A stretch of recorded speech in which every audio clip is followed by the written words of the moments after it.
नाजरीन अस्सलाम वालेकुम। नाजरीन, आज के हमारे ख़ास मेहमान हैं डॉक्टर हफीज़ुर रहमान तावीली साहब। केडीएन चैनल के प्रोग्राम हम और हमारी सेहत में मौजूद है, जो जानकारी फराहम कर रहे हैं महकमा आयुष के हवाले से। डॉक्टर साहब, आपका खैर मुकदम है हम और हमारी सेहत के प्रोग्राम। जी शुक्रिया अर्शद साहब, आपका बहुत बहुत शुक्रिया जो आपने मुझे अपने इस प्रोग्राम में मदऊ किया, और ताकि लोगों को मैं आयुष की तरफ से जो भी गाइडलाइंस वक्तन फ़ौक्तन आती रहती हैं तो लोगों तक पहुँचाऊँ, उसके लिए आपका बहुत बहुत शुक्रिया।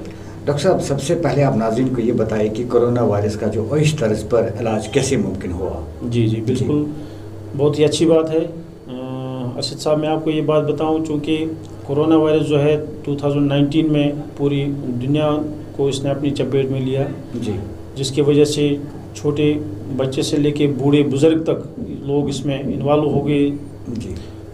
तो इसमें ये होता है कि अगर देखा जाए तो वायरस का ट्रीटमेंट जो होता है जी वो उसका मेडिसिन के तौर पे इलाज बहुत कम हुआ करता है जी। इसकी एक ख़ास वजह ये है कि चूँकि जो वायरस होता है ये आरएनए, इंसान के आरएनए और डीएनए पे बहुत ज़्यादा असरअंदाज होता है जी। तो वहाँ पे फिर म्यूटेशंस करके वहाँ पे फिर उन वायरसेस का कॉपीज़ करके डीएनए और आरएनए को तबाह कर देता है जी। तो इसका जो है मेन मुद्दा जो है हमारे इस आयुष में कोरोना वायरस के लिहाज से इसमें यह है कि हम उस मरीज़ का सबसे पहले उसका इम्यून सिस्टम सही करते हैं। तो जब हम उसका इम्यून सिस्टम सही करेंगे ऑटोमेटिकली उसकी जो इम्यूनिटी है वो बढ़ जाएगी उस बीमारी के खिलाफ जो इस मरीज़ को असरअंदाज हुई है, जो उस मरीज़ को लग गई है। तो इम्यून सिस्टम सबसे बेहतरीन तरीका इलाज है किसी भी वायरस को ख़त्म करने के लिए। नंबर एक तो ये है। नंबर दो ये है कि इस मरीज़ को जो इस मुहलिक बीमारी से मुब्तला हुआ था या मुब्तला हुआ है या हो रहे हैं, सबसे बेहतरीन चीज़ है जो है वो एक तो उसको साफ़ सुथरी ग़िज़ा खानी चाहिए जी।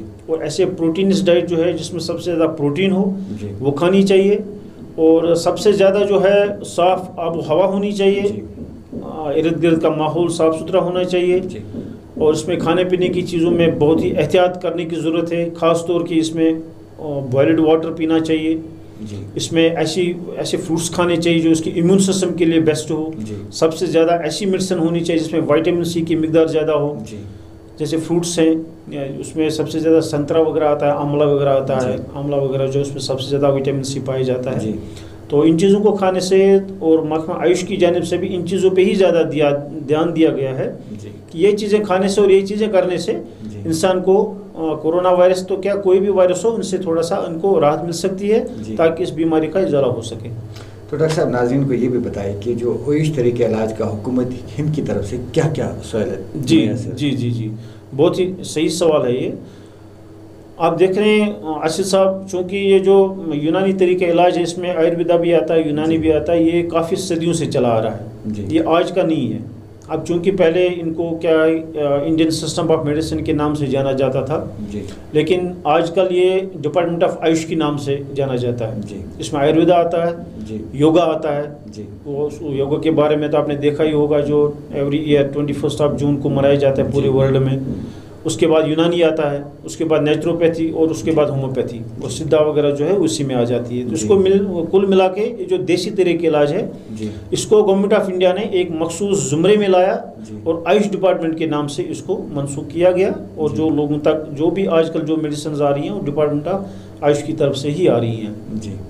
तो इसमें यह है कि गवर्नमेंट ऑफ इंडिया की तरफ से सबसे पहले तो ये है कि पेशेंट्स को ऐसी ट्रीटमेंट मिलनी चाहिए, एक तो जो फ्री ऑफ कॉस्ट हो, आयुष में फ्री ऑफ कॉस्ट हो, और पेशेंट को ऐसी मेडिसिन मिलनी चाहिए जिसमें साइड इफ़ेक्ट्स बहुत कम हो। तो गवर्नमेंट ऑफ इंडिया की तरफ से आजकल ये चीज़ें की जा रही हैं कि कोई भी जड़ी बूटी जो है उसकी रिसर्च बाज़ाब्ता तौर पे होती है और रिसर्च होने के बाद उसको मार्केट में लाया जाता है और पेशेंट पे आजमाया जाता है और पेशेंट्स को दिया जाता है। ख़ास तौर की यहाँ पे जो ज़्यादा चीज़ें कोरोना वायरस में गवर्नमेंट ऑफ इंडिया ने प्रोवाइड की हैं वो अश्वगंधा हाँ, जिसको कि अमृत के नाम से बोला जाता है, अमृत के नाम से सुना जा सकता है, पढ़ा जा सकता है। और नींबू का ज़्यादा इस्तेमाल हुआ कि ओनली विटामिन सी की वजह से। तो कुछ चीज़ें कुछ मेडिसिन ऐसी है कि जो गवर्नमेंट ऑफ इंडिया ने प्रोवाइड करवाई हैं लोगों के लिए सहूलियत के लिए और हर जगह मौजूद हैं। तो तमाम जो भी पेशेंट्स वगैरह इस बीमारी में मुब्तला होते हैं उनको चाहिए कि वो आयुष यूनिट्स पे जाएं। वहाँ पे आप उनको फ्री ऑफ कास्ट मेडिसिन मिल जाती हैं। जहाँ पे भी आयुष डॉक्टर साहब हैं वहाँ पे उनको ये मेडिसिन फ्री ऑफ कास्ट मिलती है। सर अगर साइड इफ़ेक्ट्स की बात करें इसमें, जी साइड इफ़ेक्ट्स हैं आयुष के मेडिसिन में? जी बहुत ही अच्छा सवाल है। एक्चुअली मैं आपको अर्शद साहब एक बात बताऊँ, साइड इफ़ेक्ट का मतलब क्या होता है कि कुछ लोगों के जहन में ये कन्फ्यूजन है कि इस मेडिसिन के खाने से खुदा न खासा कोई बहुत ज़्यादा बीमारी लाक हो जाती है, जबकि ऐसा नहीं होता है जी। कोई पर्टिकुलर बीमारी के लिए एक पर्टिकुलर ट्रीटमेंट होता है और पर्टिकुलर टाइम पीरियड के लिए होता है। तो अगर आप कोई पेशेंट्स को किसी बीमारी के लिए 1 महीने का ट्रीटमेंट है जी, तो 1 महीने तक उस पेशेंट्स को दवाई खानी ही खानी है जी। अगर यही पेशेंट 1 महीने के बाद भी यही दवाई खा रहा है खुद की मर्जी से 2 महीने 3 महीने 4 महीने ये सोच के कि मुझे इससे कोई साइड इफेक्ट नहीं होगा, ऐसा गलत है जी। अब रहा सवाल कि आयुष मेडिसिन में साइड इफेक्ट है कि नहीं है। अब सवाल यह है, मैं आपको एक थोड़ी सी मिसाल देता हूँ। अगर हम दोपहर में शाम को चावल खाते हैं घर पे जी, तो 1 प्लेट के बजाय अगर हम 2 प्लेट खाएं जी, तो नेचुरली उसका साइड इफेक्ट होगा ही। सही बात है। 1 प्लेट खाने तो उसको मिकदार है बॉडी में, उसको 1 प्लेट तो देना ही देना है।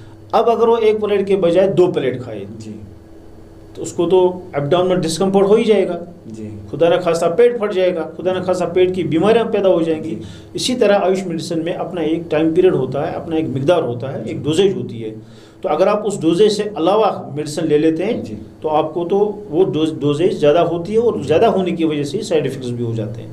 तो डॉक्टर साहब ये भी आप नाज़रीन को बताएं कि दौर हाजिर और दौर माजी में इस तरीके इलाज करने में क्या फ़र्क है? जी। दौर माजी में क्या होता था, पेशेंट्स को हर्बल ट्रीटमेंट सेम ऐसे ही दिया जाता था जैसे आजकल दिया जाता है जी। लेकिन दौर माजी में ये होता था कि इन हर्ब्स की रिसर्च नहीं हुआ करती थी जी, जबकि आजकल ऐसा नहीं है। दौर माजी में अगर कोई एक हर्ब किसी एक बीमारी के लिए दिया जाता था, लेकिन आजकल ऐसा नहीं है। आजकल उस हर्ब की रिसर्च होके ये पता चला है कि ये एक बीमारी के बजाय 4 बीमारियों में काम आता है जी। तो ये फ़ायदा है दौर माजी और दौर हाजिर के ट्रीटमेंट में।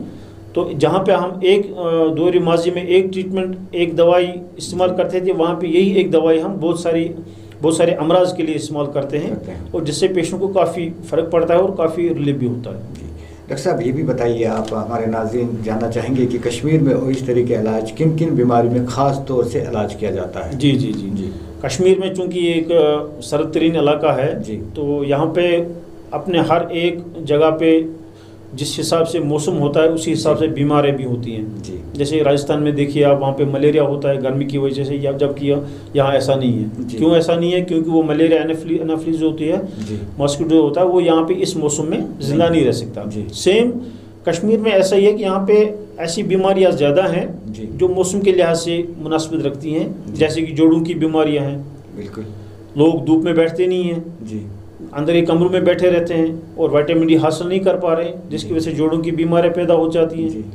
लोग नमक ज़्यादा खाते हैं, लोग मसाला ज़्यादा लेते हैं, लोग मीट ज़्यादा खाते हैं, तो यहाँ पे जोड़ों की बीमारियां ज़्यादा देखी गई हैं, और यहाँ पे ज़्यादातर ब्लड प्रेशर की बीमारियां ज़्यादा देखी गई हैं, और यहाँ पे अल्सरेशंस की बीमारियां ज़्यादा देखी गई हैं एज़ पर रीजन के हिसाब से।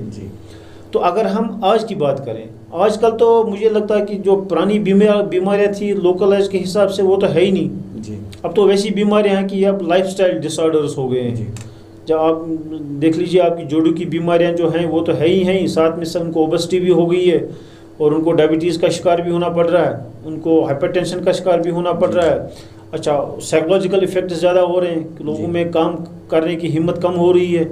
6 महीने तो सर्दी होती है, घरों में बड़े रहते हैं, दाल खाते हैं, प्रोटीन ज़्यादा खाते हैं, तो इसकी वजह से बॉडी में काफ़ी चेंजेस आ गई हैं। तो यहाँ पे हम क्या करते हैं कि जिस हिसाब से यहाँ के लिहाज से जो हम ट्रीटमेंट किया करते थे, अब लोड बढ़ गया है, डॉक्टर साहबान के ऊपर लोड बढ़ गया है, क्योंकि जो पेशेंट जोड़ों के दर्द से परेशान हुआ करता था, अब वो सिर्फ जोड़ों के दर्द से ही नहीं बल्कि ओबेसिटी की वजह से भी परेशान हो रहा है। जो जोड़ों का दर्द तो था ही, अब उसमें ओबेसिटी हो रही है। ओबेसिटी में उसके साथ साथ डायबिटीज़ भी हो गई जी, और उससे कार्डियोलॉजिकल प्रॉब्लम स्टार्ट हो गई है, कार्डियोवास्कुलर डिजीज स्टार्ट हो गई हैं, स्ट्रोक्स बहुत ज़्यादा हो रहे हैं, हेमरेज बहुत ज़्यादा हो रही हैं, डिमेंशियाज लोगों में ज़्यादा हो रहा है। हालात भी कुछ ऐसे हैं कि लोगों में साइकोलॉजिकल डिसऑर्डर्स पैदा हो रहे हैं। तो आजकल के दौर में कश्मीर में बहुत ज़्यादा बीमारियाँ लाक हो रही हैं और ट्रीटमेंट करना भी बहुत मुश्किल हो रहा है। जी डॉक्टर साहब, जब ये भी हम देखते हैं कि आजकल छोटे बच्चों में डिस्क प्रॉब्लम्स होती है, बिल्कुल बिल्कुल, तो इसके क्या क्या वजूहत है? बिल्कुल बिल्कुल, देखा गया है कि एक तो नंबर प्रॉब्लम ज़्यादा हो रही है जिसको हम कश्मीर में डिस्क कहते हैं, और गर्दन की प्रॉब्लम ज़्यादा हो रही है जिसको गर्दन की डिस्क बोला जाता है, सर्वाइकल स्पॉन्डिलाइटिस होती है, इसी तरह लंबर स्पॉन्डिलाइटिस होती हैं। इसमें सबसे मेन वजह जो है, एक तो हमारे बैठने के आदत सही नहीं है। जैसे स्पाइन को अपनी बॉडी में रेस्ट करवाना है वैसे हम बैठते नहीं है। इसमें यह होता है कि से आपको कहीं पे बैठे हैं, आपको किसी से बात करनी है, आप ऐसे बैठे हैं कि स्पाइन कहीं और होता है, आपकी टांगें कहीं और होती हैं, तो जिसकी वजह से स्पाइन डिसलोकेट हो रहा है। एक वजह तो इसकी मेन वजह यही है, स्पाइन हमारा जो पोस्चर है वो सही नहीं है। हम तकिया के लगा के साथ दीवारों के साथ बैठे रहते हैं, लेकिन टांगे कहीं और, दाईं टांग कहीं और, बाईं टांग कहीं और पूरा स्पाइन जो वो कहीं और हो रहा है, उसकी वजह से प्रॉब्लम ज़्यादा हो रही है। एक तो ये है। दूसरा ये है कि हमने अपने मकानों को मड से निकाल के कंक्रीट में लाया, कंक्रीट की ओर हमने अपने मकानों को सर्द खाने में तब्दील किया, जिसकी वजह से हमारी हड्डियों पे काफ़ी असर हो रहा है और जॉइंट पेन ज़्यादा हो रही हैं और लंबर प्रॉब्लम ज़्यादा हो रही हैं। अब रहा सवाल गर्दन में कैसे ज़्यादा प्रॉब्लम हो रही है, स्पॉन्डिलाइटिस कैसे हो रहे हैं। इसमें सबसे पहली बात तो ये है कि आजकल मोबाइल का दौर चल रहा है, तो लोग तो सोते समय भी मोबाइल का पिलो पे सो के, एक साइड से सो के और मोबाइल चला रहे हैं।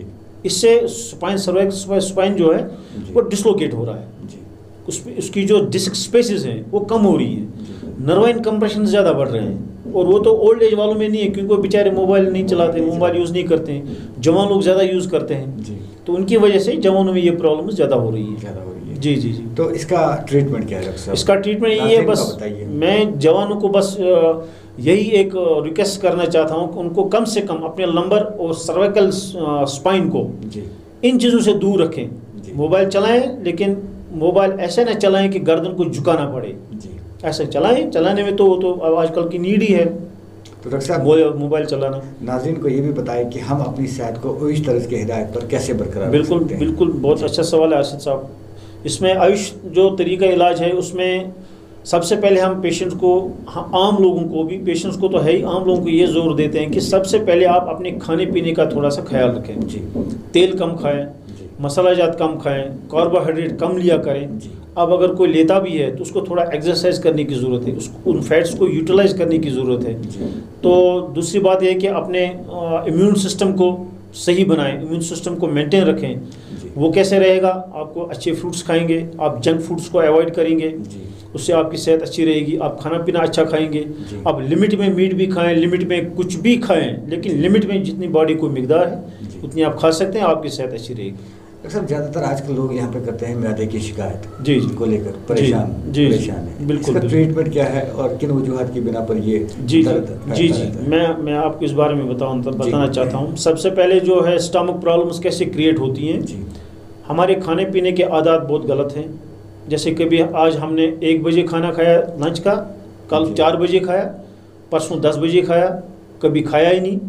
तो एक अपना एक सिस्टम होता है, हर एक बॉडी में डाइजेस्ट सिस्टम का एक अपना रूटीन एक होता है। 12 बजे खाना खाना है, ये 12 बजे ही होना चाहिए ताकि उसके बाद वो अपना काम काज कर सके। एक तो ये बात है। दूसरी ये बात है कि हमें गर्म चावल, गर्म चाय, लिक्विड्स जो गर्म होते हैं या इरिटेंट्स जो होते हैं वो अवॉइड करनी चाहिए। हमारी एक बहुत बुरी आदत यहाँ पे लोगों को, हमें भी है, ये है कि खाना खाने के दौरान हम पानी ज़्यादा पीते हैं, जो कि बहुत ही मुज़िर है। पानी ज़्यादा पीने से अगर हम जैसे अच्छे दूध में ज़्यादा पानी मिलाएं तो उसकी जो अफायदत होती है वो कम हो जाती है, वो दूध नहीं रहता। इसी तरह जब हम खाना खाने के दौरान पानी ज़्यादा पीते हैं तो गैस्ट्रिक जूस जो है वो डिज़ोल्व हो जाता है, तो खाना हजम नहीं होता, तो नेचुरली गैस्ट्राइटिस हो जाता है, कॉन्स्टिपेशन हो जाता है, इंडाइजेशन होती है पेशेंट को, और जिसकी वजह से मैदे की प्रॉब्लम क्रिएट होती है। ये सबसे मेन वजह है। डॉक्टर साहब आप देखते हैं कि जब हम सुबह उठते हैं, मतलब जागते हैं सुबह, हम सबसे पहले लोग आप पानी का इस्तेमाल कर लेते हैं। उस टाइम पे हमें वो गर्म पानी पीना चाहिए, बिल्कुल ठंडा पानी? बिल्कुल सही बात है, सही बात। इसके बारे में आप जानकारी फराहम करें। तिब के लिहाज से मैं आपको ये बात बताऊँ, इवन कितना फायदेमंद है ये? बिल्कुल, तिब मीन्स साइंस, साइंस के साथ मैं आपको ये बात बताऊँ, भूखे पेट पे कभी भी ठंडा पानी नहीं पीना चाहिए। इसकी जो अंदर मसल जो होती है, उसका जो म्यूकस होता है वो उसमें एक कश्मीर में बोलते हैं वो एक सबसे हार्ड होके अपनी फंक्शंस कम कर देता है जी। इसके बरक्स अगर आप नीम गर्म पानी सुबह सुबह पीते हैं जी। तो ये आपके मैदे के लिए बहुत ही अच्छी चीज़ है, इसलिए कि मैदा ऑलरेडी रात को गर्म रहता है जी। और जब आप उसमें ठंडा पानी सुबह डाल देंगे जी। तो नेचुरली वहाँ पे तो रिएक्शन आएगा ही जी। लेकिन अगर आप खाली मैदे में भूखे पेट में नीम गर्म पानी पिएंगे जी। तो रिएक्शंस बिल्कुल नहीं निकलेंगी। फ़ायदा है इसमें, इससे कि जो 10 आवर्स का फास्टिंग जो होता है, जो एसिड जो मैदे में जमा रहता है वो इस पानी से डिजॉल्व हो जाता है और मैदे को साफ करता है। यह सबसे बड़ी अच्छी चीज़ है। सुबह आधा गिलास पानी, 1 गिलास पानी, कई लोग तो मैंने देखा है 1-2 जग पीते हैं, लेकिन वो मुज़िर है। एकदम से लोड नहीं डालना चाहिए, तो 1 गिलास पी लेना, 1 गिलास काफ़ी है, आधा गिलास काफ़ी है। नीम गर्म बहुत ही अच्छी चीज़ है। डॉक्टर साहब ये भी बताइए नाजरीन को कि हम महकमा हेल्थ और महकमा आयुष एक साथ मिलकर हर बीमारी की रोकथाम कैसे कर रहे हैं? बिल्कुल बिल्कुल। महकमा आयुष और महकमा हेल्थ अगर देखा जाए ये एक ही डिपार्टमेंट है जी। अब इसकी विंग्स अलग अलग हैं जी। हेल्थ का जो तरीके इलाज है वो अपना है और यूनानी का जो आयुष का जो है वो अलग है जी। अब ये नहीं है कि वो ट्रीटमेंट गलत है या ये ट्रीटमेंट गलत है, ट्रीटमेंट दोनों सेम होते हैं। अब अपना अपना एक लाइन ऑफ ट्रीटमेंट होता है जी। लाइन ऑफ ट्रीटमेंट होता है। अब यह है कि गवर्नमेंट ऑफ इंडिया की तरफ से आजकल लोगों को ऐसी फैसिलिटी प्रोवाइड की जा रही हैं हर एक हॉस्पिटल में, गवर्नमेंट मेडिकल कॉलेजेस में, सब डिस्ट्रिक्ट हॉस्पिटल्स में, PHCs पे, आयुष सेंटर्स पे।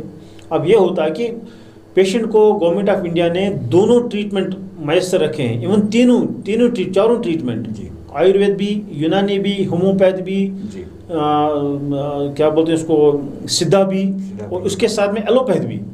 पेशेंट जो ट्रीटमेंट करवाना चाहिए वो करवा सकता है जी। ये एक सबसे बड़ी फैसिलिटी गवर्नमेंट ऑफ इंडिया की तरफ से है जो लोगों के लिए प्रोवाइड की जा रही है। और सबसे बड़ी बात यह है कि एलोपैथ में भी फ्री ऑफ कॉस्ट मेडिसिन मिल रही है, आयुष में भी मेडिसिन फ्री ऑफ कॉस्ट मिल रही है। बस सिर्फ 10 रुपये का थोड़ा सा खर्चा है टिकट के लिए, बाकी फ्री ऑफ कॉस्ट मिलता है। तो डॉक्टर साहब ये भी बताइए कि आयुष जो अस्पतालों में और आयुष जो है जिसे हम कहते हैं कि वेलनेस सेंटर्स पर लोगों को क्या क्या जी। पहले तो क्या होता था कि एक आयुष जो डिस्पेंसरी हुआ करती थी वहाँ एक डॉक्टर साहब बैठा करता था और उसके साथ में उसको एक मेडिकल असिस्टेंट हुआ करता था। डॉक्टर साहब मेडिसिन प्रिस्क्राइब करते थे और मेडिकल असिस्टेंट जो उसका होता था वो स्टोर से मेडिसिन ला के देता था, डिस्पेंसिंग करता था। लेकिन अब ऐसा नहीं है जी। अब गवर्नमेंट ऑफ इंडिया की तरफ से ये फैसिलिटी प्रोवाइड की जा रही है। एक तो रिसर्च प्रोडक्ट्स मार्केट में आ रहे हैं और हॉस्पिटल्स में आ रहे हैं जो कि अप्रूव्ड बाई गवर्नमेंट अथॉरिटीज़ हैं जी। उसमें क्या है कि आयुष सेंटर्स में इन्होंने एक इंफ्रास्ट्रक्चर क्रिएट किया, ऐसा क्रिएट किया है कि जो वहाँ के मुलाजिम हैं उनको भी आसानी हो जाए और जो पेशेंट्स आ रहे हैं उनको भी आसानी हो जाए। लाइक सबसे पहले आयुष डिस्पेंसरी पे कोई बाथरूम वॉशरूम नहीं हुआ करता था, आजकल वॉशरूम्स हैं और सोफिस्टिकेटेड बनाए हुए हैं जी। एक तो ये है, दूसरा है कि योगा हॉल वहाँ पे क्रिएट किया गया है जी। पेशेंट्स को योगा करवाना चाहिए जी। कभी भी आए डॉक्टर साहब सब वहाँ पे एडवाइस कर सकते हैं और योगा हॉल उनके लिए प्रोवाइड हुआ है जी। दूसरा डॉक्टर साहब के लिए अपना चैम्बर अलग है जी। वहाँ पे डॉक्टर साहब खुद देख सकते हैं, पेशेंट का मुलायजा कर सकते हैं। पेशेंट्स के लिए वेटिंग रूम बनाया गया है, पेशेंट्स के लिए डिस्पेंसिंग जो मेडिसिन है वो अलग बनाया गया है। जहाँ पे पहले एक कमरा हुआ करता था अब वहाँ पे 5-5 कमरे बनाए गए हैं। और इसके अलावा मैं आपको एक इम्पॉर्टेंट बात बताऊँ, गवर्नमेंट ऑफ इंडिया ने बॉटनिकल गार्डन्स बनवाए हैं हर एक आयुष डिस्पेंसरीज और हर एक आयुष हॉस्पिटल के सामने। वहाँ पे जो हर्ब्स हैं, प्लांट्स हैं जो मेडिसिन यूज़ होते हैं उनको वहाँ पे कल्टीवेट किया जा रहा है।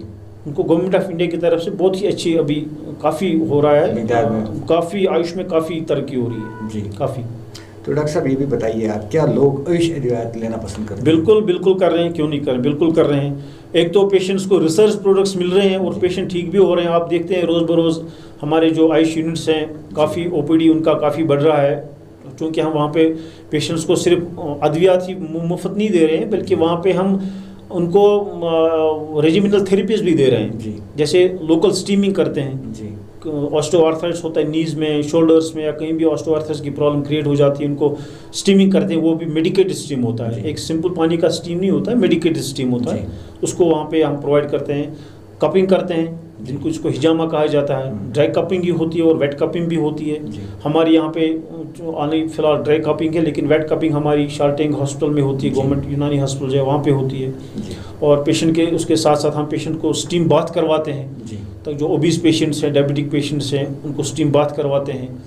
काफ़ी इम्प्रूवमेंट हो रही है आयुष मेडिसिन में, काफ़ी आयुष डिपार्टमेंट में काफ़ी बदलाव आ रहा है अब वो ज़माना नहीं रहा। इन चीज़ों को देख के लोग अब इनकी तरफ मोटिवेट हो रहे हैं, माइल हो रहे जी। हैं आयुष ट्रीटमेंट कराने के लिए। जी। ठीक है, एलोपैथ ठीक है, वो उसमें कोई प्रॉब्लम नहीं है, एलोपैथ भी ठीक है, जी। लेकिन इन द मीनवाइल जो लॉन्ग लाइफ के लिए जो पेशेंट्स चूज कर रहे हैं वो आयुष ट्रीटमेंट ही चूज कर रहे हैं। जी। हाँ डॉक्टर साहब ये भी बताइए नाज़रीन को कि ये आयुष के जो मराकज़ हैं जी। ये गांव के अंदर है कहीं? जी बिल्कुल। जी। पहले क्या हुआ करता था, ये वहाँ पे आयुष सेंटर्स होते जंगलों में हुआ करते थे, जहाँ पे एलोपैथ डिस्पेंसरीज नहीं हुआ करती थी, वहाँ पे इन्होंने आयुष डिस्पेंसरीज बनवाई करती थी। आजकल भी हैं, क्योंकि आजकल वहाँ पर रोड कनेक्टिविटीज़ काफ़ी हैं, आजकल पे फैसिलिटीज़ प्रोवाइड हो गई हैं, आजकल भी गाँव में भी, और हर गाँव में आयुष डिस्पेंसरीज हुआ करती थी, लेकिन अब वो Ayush health and wellness centre बनाए गए हैं, हर गांव में मौजूद है, हर डिस्ट्रिक्ट में मौजूद है।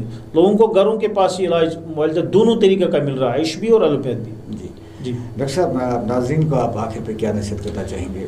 जी मेरी तो एक ही नसीहत है, बीइंग ए ह्यूमन बीइंग में आपको कहूँ, डॉक्टर तो ठीक है, लेकिन बीइंग ए ह्यूमन बीइंग में आपको ये कहूँ कि एक तो आप अपना खाना पीना ऐसा खाइए आपको बॉडी में उसकी कोई ज़्यादती ना हो जाए, जैसे आपको लाइफस्टाइल जो आपका है वो आप मेंटेन रख लीजिए। ज़्यादा तेल ना खाएं, कसरत करें, वर्जिश करें, और ज़्यादा मीट की तरफ ही ना जाएं। सिर्फ बॉडी को मीट की ज़रूरत ही नहीं है, बॉडी को विटामिन्स, प्रोटीन्स, कार्बोहाइड्रेट्स, फैट्स सब कुछ चाहिए। मीट से तो हमें सिर्फ प्रोटीन ही मिल सकता है, कार्बोहाइड्रेट कहाँ से मिलेंगे? तो इसलिए हमें सब्जी का भी बहुत ज़्यादा इस्तेमाल करना चाहिए, और फ्रूट्स का भी बहुत ज़्यादा इस्तेमाल करना चाहिए। तो डॉक्टर ज़्यादा गोश्त ही खाते हैं? नहीं, वो तो यहाँ पे अब तो पहले तो गोश्त खाया करते थे, लेकिन अब तो अजीब तमाशा है कि जिस घर में गोश्त नहीं बना उसको घर को बेचारे को ये कहते हैं कि शायद गरीब घराना है इसलिए गोश्त नहीं है। अब तो सब खाते हैं, लेकिन वैसे अच्छी आदत नहीं है, अच्छी आदत नहीं है। जैसे हम वो बड़ा गोश्त खाते हैं जी, तो किस मिक़दार में वो खा लेना चाहिए? देखिए, एक चीज़ है, गोश्त चाहे छोटा हो या बड़ा हो, अलबत्ता ये है कि बड़ा गोश्त जो है उसमें प्रोटीन ज़्यादा होता है। जी। तो बीपी पेशेंट्स के लिए हार्मफुल होता है, ज़्यादा नहीं खाना चाहिए, ज़्यादा नहीं खाना चाहिए गोश्त। उसमें सबसे पहले प्रॉब्लम तो है कि गोश्त से डिसलिपिडीमिया तो होना ही होना है, ऊपर से गोश्त को तेल में तला जाता है, तो नेचुरली जहाँ पे तेल आया वहाँ पे तो डिसलिपिडीमिया होना ही होना है। तो गोश्त आप मिकदार में खाएंगे, अगर आप बॉइल्ड में खाएंगे या भुन के खाएंगे, जैसे हम कहते हैं कॉटराइज करके खाएंगे गोश्त, वो सबसे बढ़िया है बनिस्बत तेल में तल के खाने से। जैसे कि हम कहते हैं कि मतलब वाइट मीट्स जो है, वाइट मीट का इस्तेमाल करते हैं, जो बीपी पेशेंट्स होते हैं, जी वाइट मीट ज़्यादा इस्तेमाल करते हैं। जी, क्योंकि वाइट मीट यहाँ पे हम पेशेंट्स को इसलिए इस्तेमाल करने के लिए कह रहे हैं। अगर हम पेशेंट कहेंगे मीट खाइए, अब उसको ये पता नहीं पड़ेगा कौन सा मीट खाना है, उसको सामने जो भी है वो खाते हैं, मीट खाते रहते हैं, लेकिन हम इनको इसलिए प्रिस्क्राइब करते हैं कि वाइट मीट खाने, कि इनमें जो कार्बोहाइड्रेट्स वगैरह जो होते हैं वो उतना नहीं होता है, या प्रोटीन जो होते हैं वो उतना नहीं होता है जितना कि बड़े गोश्त में होता है, उससे कम होता है। थोड़ा सा कैलोरीज पेशेंट्स को कम मिलता है, लेकिन मेरे हिसाब से जितना आप बॉइल्ड खाएंगे वो ज़्यादा बेटर है बनिस्बत तल के, फ्राई करके। नाज़रीन, ये थे हमारे साथ डॉक्टर हफीज़ुर रहमान जो जानकारी फराहम कर रहे थे आयुष के हवाले से। डॉक्टर साहब, आपका स्टूडियो में आने के लिए बहुत बहुत शुक्रिया। Thank you sir, thank you, शुक्रिया।